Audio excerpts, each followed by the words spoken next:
Não importa a distância e o comprimento, o objetivo de todo nadador é completar o percurso no menor tempo possível. As provas são divididas pela distância e estilo. A natação de piscina ela é super tradicional. Existem 16 provas no programa olímpico, as provas de 50 até 1.500 e os 4 estilos.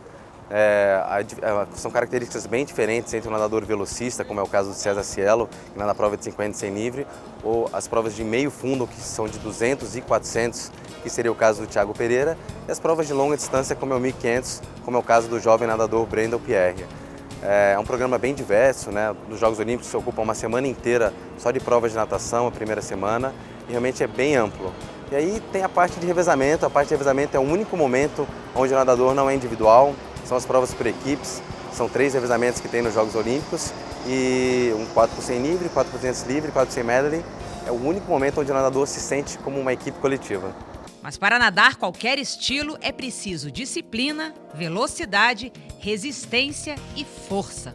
Quando o atleta está em formação, principalmente na adolescência para a idade adulta, ele começa a definir as características, se ele é mais um velocista, um nadador de longa distância. Os 100 metros precisa ter muito mais estratégia, né? Diante dos 50. 50 é uma largada só, uma ida. O 100 não, o 100 você tem que pensar na sua ida e economizar força também para a volta. Para mim é mais fácil nadar o 100 do que o 50, porque eu tenho uma característica de resistência, né, da prova. Eu consigo passar forte e fazer os segundos 50 metros também forte. Creio que nos 50 metros é um pouco mais fácil para nadar e principalmente para competir, né? Porque é gostoso, é só uma ida. A gente fala que quando tem os 50 metros, agora é alegria, né? Presente na civilização desde a Idade da Pedra, quando os homens nadavam por rios e lagos atrás de alimento, a natação ganhou força como esporte no início do século XIX, quando aconteceram diversas competições na Inglaterra. O esporte está presente nos Jogos desde a primeira edição da Era Moderna, em 1896, mas antes era disputado em águas abertas. As piscinas só começaram a ser utilizadas no ano de 1908, quando as regras do esporte foram oficializadas. Os primeiros estilos foram o nado livre e o peito. O peito se tornou logo mais popular. O nado de costas entrou no programa olímpico em 1904 e o borboleta apenas em 1956. Esse estilo surgiu porque alguns desenvolveram uma técnica levantando o braço acima da água para ganhar velocidade nas provas de peito. As mulheres começaram a disputar as provas de natação no ano de 1912. O Brasil participa na natação nos Jogos Olímpicos desde 1920. Na edição de Atlanta, em 96, a competição se tornou quase igual para homens e mulheres, apenas com uma diferença. Na prova de longa distância feminina, são 800 metros e na masculina, 1.500. Os Jogos de 2008 em Pequim marcaram a estreia da maratona aquática, única competição da natação em águas abertas. As piscinas olímpicas têm 50 metros de comprimento e 3 de profundidade, e o nadador não pode encostar o pé no chão. Nesse esporte, a experiência pode ser favorável aos competidores. O importante é o tempo na água. Se você ainda consegue nadar rápido, não importa com que idade, então tá valendo. Até a década de 80, o nadador, quando atingia a idade universitária, parava e tinha que trabalhar o seu sustento. E aí ninguém sabia qual era a idade que o nadador poderia chegar. Com a evolução dos patrocínios, os atletas chegaram aos 27, 28, 29, 30, 31.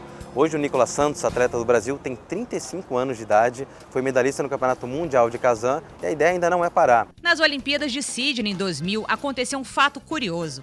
Eric, um nadador da Guiné Equatorial, se destacou por ter nadado sozinho a eliminatória dos 100 metros livres, já que os outros 2 competidores queimaram a largada e foram desclassificados. Mesmo nadando sozinho, conseguiu o tempo de 1 minuto, 52 segundos e 72 centésimos. Afinal, ele tinha aprendido a nadar há 6 meses e nunca tinha competido em uma piscina olímpica, pois não havia nenhuma em seu país. A primeira medalha brasileira em Olimpíadas foi em 52 na Finlândia. De lá para cá, foram 12 medalhas, sendo que o primeiro ouro foi conquistado em 2008 em Pequim. O Brasil vive atualmente um grande momento na natação masculina. De uma maneira romântica, a gente pode falar que a geração de bronze do Brasil foi a época do Djalma Madruga, onde conseguimos o revezamento 4 por 200 livre em Moscou. A geração de prata, ela veio numa transição entre o Ricardo Prado e o Gustavo Borges, onde ambos conseguiram medalhas de prata em Jogos Olímpicos. E desde 2008, César Cielo pode falar que é a nossa geração de ouro. Então hoje, Thiago Pereira, César Cielo e a nova geração, Bruno Fratos, Matheus Santana, Felipe França, é o que o Brasil já teve de melhor em toda a sua história de natação competitiva. O norte-americano Michael Phelps é um dos maiores atletas de todos os tempos. Já quebrou 37 recordes mundiais e conquistou o maior número de medalhas de ouro, 8, em uma única edição das Olimpíadas. Em 2008, ele só não venceu os 50 metros, pois essa medalha, além do recorde, ficou com o brasileiro César Cielo. Independente da distância, nessa competição, cada segundo vale ouro. E o adversário, será que está do lado ou no cronômetro? As duas coisas, porque eu gosto de competir, né? Seria sem graça se não tivesse um adversário à altura. Depende, né? Você está disputando uma final de mundial, é o colega do lado. Óbvio que o tempo é importante, mas a gente sempre quer ganhar, né? Para as Olimpíadas de 2016, os brasileiros já estão treinando. Braçadas precisas, virar no tempo certo, tentar superar cada centésimo de segundo para chegar na frente e ouvir a torcida brasileira. Essa coisa contagiante, né, do brasileiro de torcer, vibrar, pular de alegria quando ganha ou quando está torcendo realmente. Poxa, está perdendo, mas vamos lá que aí vai até o final. Eu acho que essa fé de contagiante aí faz a diferença.